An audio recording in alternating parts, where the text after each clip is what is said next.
Sa mga kapatid, real talk lang po tayo, ano. Alam naman po natin, no, na sabi ng Biblia kung paano tayo maliligtas, no. Kung babasahin natin ang John 3:16, no, ang gusto lang natin ng ating Ama is sumampalataya tayo sa ating anak, sa kanyang anak, no, na tagapagligtas natin ng ating mga buhay at kaluluwa ng ating Panginoong Jesucristo. So, bago tayo real talkan, pray muna tayo. Lord, maraming pong salamat, Panginoon, sa gabing ito. At ako muli ay kami po muli, Panginoon, ay mag-aaral ng mga salita mo, Panginoon. At tulungan niyo po, Panginoon, na lubos namin maintindihan at lubos namin na maunawaan ang yung mga salita na nagbibigay buhay, lakas at pag-asa sa aming Panginoon. Bless niyo po ang iyong mga salita, maging ang mga nanonood, Panginoon, sa video na ito. O Diyos, kayo po ang magpala sa kanila. Ingatan niyo rin po kami, Panginoon, sa alat na magagawin sa gabing ito. At kayo po ang patuloy na kumilos sa buhay namin, Panginoon. Patawarin niyo po ako, Panginoon, sa aking mga nagawa, Lord, sa iyong harapan, sa iyong palingin, Lord. Sorry po, pagtawarin niyo po kami sa aming mga karumihan sa iyo, Diyos. Aming puso't isipan, Panginoon, hugasan niyo po kami ng iyong banal na dugo. At pakalinisin mo naman kami, no, ng iyong spiritual na Espiritu, Diyos, na siya aming gabay sa sanlibutan ito, Panginoon. Lord, salamat po. Wala kami magagawa, Panginoon, kung kami ay malayo sa iyo, Panginoon. Pagpalain pa rin po aming pamilya, aming sambahayan. Ingatan niyo rin po sila sa lahat ng kanilang gagawin. Kayo po maging safety, Panginoon, ng buhay namin, pamilya at namin sambahayan, o Diyos. Salamat po, Panginoon. Isulat mo nawa ang aming mga pangalan sa aklat ng buhay, pangalan po ng aking pamilya, aking sambahayan, maging ng mga nanonood, Panginoon, sa video na ito, upang sa muli ang pagbabalik, Panginoong Hesus, ay makasama mo kami sa magmamahal ng iyong kaharian dyan sa kalangitan, o Diyos. Salamat po, Banal na Espiritu. Salamat po, Panginoong Jesucristo. Salamat, Ama. We praise you and we glorify in Jesus' name we pray. Amen. So nga, kapatid, no, real talk lang tayo. Wala man sinasabi ang Ama na ayaw na ayaw nga ng Ama na na ang mga tao ay sasamba sa Diyos, sa mga Diyos-Diyosan. Pero bakit ang mga tao ngayon may nagpo-post pa ng mga larawan ng Kristo, di ba? Makikita mo mga tao sinasaw yung larawang bato dun sa daanan, no? Pampasigip lang kayo sa kalsada, no? Real talk po tayo, mga kapatid. Hindi naman po tayo mga tanga. Ano po? May utak po tayo. Ikaw, matalino ka. Pero bakit mo pinaniniwala sa sarili mo na iligtas ka ng Diyos mo, no? Na binibili mo lang. Wala pong Diyos dito sa sanlibutan. Ano po? Sabi ng John 24, ang Diyos sa Espiritu at dapat siyang sambahin sa Espiritu at sa katotohanan. Sabi ng Panginoon Jesucristo, mapalad ang sumasamba, no? Sa hindi nakikita, no? Huwag tayong maging mangmang, mga kapatid, no?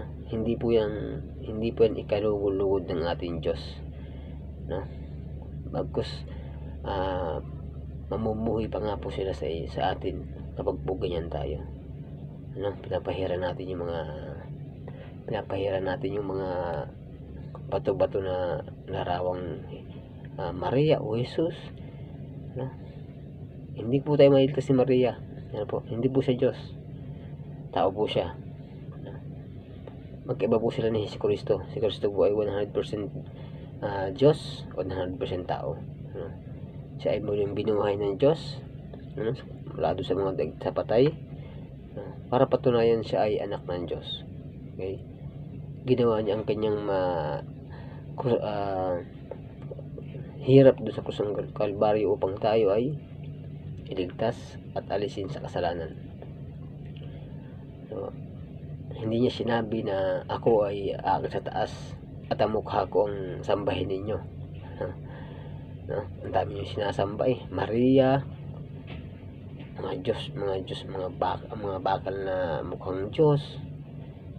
Kaya, hindi kailangan ng Diyos natin reflection, no? reflectorize. Ang kailangan niya yung pagsamba mo sa Kanya, sa Espiritu at sa katotohanan. Ang sabi ng Bible sa Roma 3:10, kung ipapahayag ng iyong bibig na si Jesus ay Panginoon at buong puso ko ang sasampalatayan sa muling binuhay ng Diyos, maliligtas ka. Diba? Amen, mga kapatid. Ang dami sa Bible, mga kapatid, na akala ng mga tao kinulugdan sila ng Diyos, yung sa Quiapo Church, diba? Ang dami dyan, no? Halos siguro papakamatay, makakapit lang dun sa kahoy na Diyos, sa kahoy na mukhang Hesus Kristo. Eh, kung ako lang basagin ko pa yun. Hindi ko sinasaktan kayo, hindi ko kahit anong kayo nyo sa rebulto na yun, hindi kayo makiririnig nun, hindi kayo papakinggan nun. Bato lang po yun o kahoy, sabi nga ng lumang tipan, ang kahoy ay ginagatong sa apoy upang makaluto. Huwag po tayo maging mangmang. Nag-aral pa naman tayo ng kolehiyo, tapos naging mangmang tayo sa paningin sa mata ng Diyos. Ang dami pa na nasugatan dun sa Quiapo, diba? Makahawak dun sa panyo, hindi, pag pinapanood ko yun, hindi ako nahabag ako pag ako pinapanood ko yun.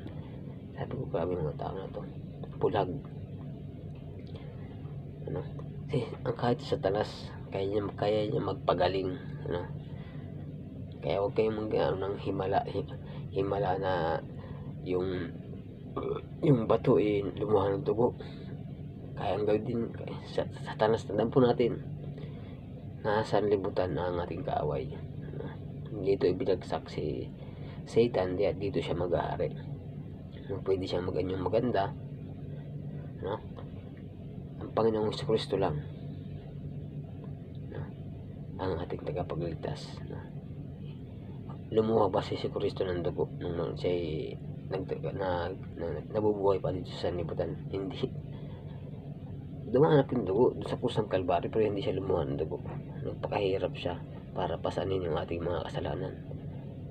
Ang kailangan ng ating Diyos Ama ay ang pananampalataya mo sa Espiritu at sa katotohanan. Sabi ng John 3:36, John 3:36,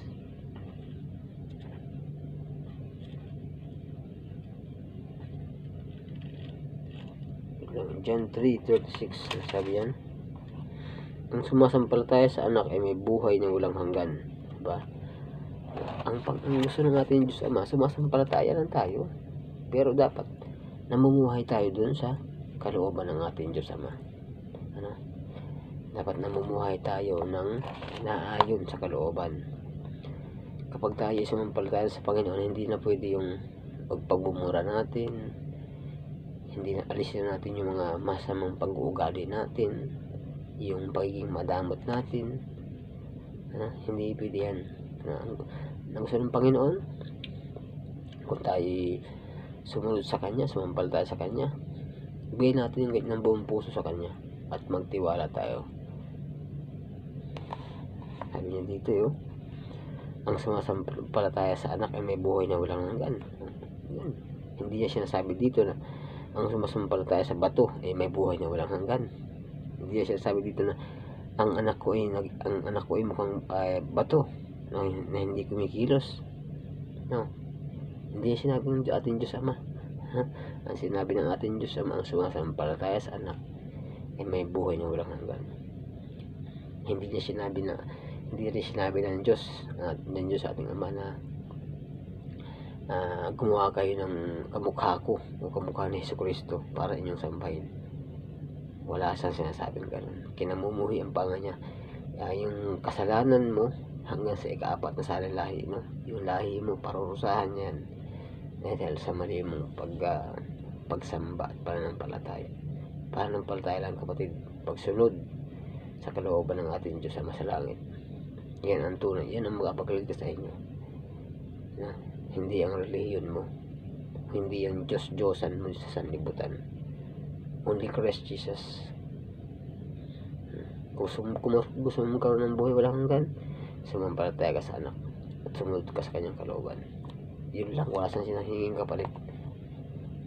Kung gusto mong maligtas, kung gusto mong maiwan dito sa libutan o maghirap doon sa impyerno, nasa iyo po niya mga kapatid. Na kaya nga nagayang kabutihan Diyos, binigyan ng free will kung saan tayo pwede mamili. Kung magpakayaman ka dito sa libutan, go! Hindi kanya pipigilan. Kung magpakasama ka, hindi kanya pipigilan. But tayo po ay may hangganan. Sabi ng Genesis, ang buhay natin ay hanggang 225 years lang. Kaya mapalad na tayo kung umabot ay gano'n. Sabi din sa Biblia ay lahat po tayo ay haharap sa hukuman ni Kristo at magbibigay sulit bate sa ating mga ginawa dito sa libutan. Ito pa matindi dito, sabi pa dito, ngunit ang hindi sumusunod sa anak ay hindi magkakaroon ng buhay. Gusto mo ba yun? Buhay po natin, batid, dalawa lang yan. Katawan lupa at yung ating kaluluwa. Yan yung kaluluwa. Yan po yung walang kamatayan. Kaya ngayon yung haharap sa atin sa hukuman ng Kristo, at yan yung parusahan to sa daigdig ng mga patay. Kung mayroong buhay na walang hanggan, mayroon mang buhay na kaparusahan walang hanggan. Mamili ka po ito kapatid. Sa buhay ka walang hanggan o sa kaparusahan walang hanggan. Kasama mo doon yung mga demonyo na pinahihirapan ka. Kasama, diba? Huwag na mangyari yun. Sa halip, sabi pa dito, mananatili sa kanya ang puot ng Diyos. Huwag nawa na manatili sa atin yun. Magbasa po tayo ng Biblia. Ako po, hindi po ako malinis. Nagkakasala din po ako sa mata ng Diyos. Pero lumalapit po ako lagi sa Panginoon, humihingi ng kapatawaran. Alam po yun, dahil napakalawak ng pag-ibig ng Diyos. Kung kahit pag-ano tayo karumi, kabaho, patawarin tayo ng Panginoon. Basta tunay yung ating paghingi ng tawad at pagsuko sa Kanya. Nawa po may natulong po tayo mga kapatid, pagpalain po kayo. Maraming pong salamat. At pabisitahin niyo po ako sa aking page, Enrique TV. At sa aking YouTube channel po, Kuya Enrique TV. Yan, ganoon din po, Enrique TV. Yung po Enrique ko doon sa YouTube channel ko, malalaki po. Maraming pong salamat and God bless you everyone.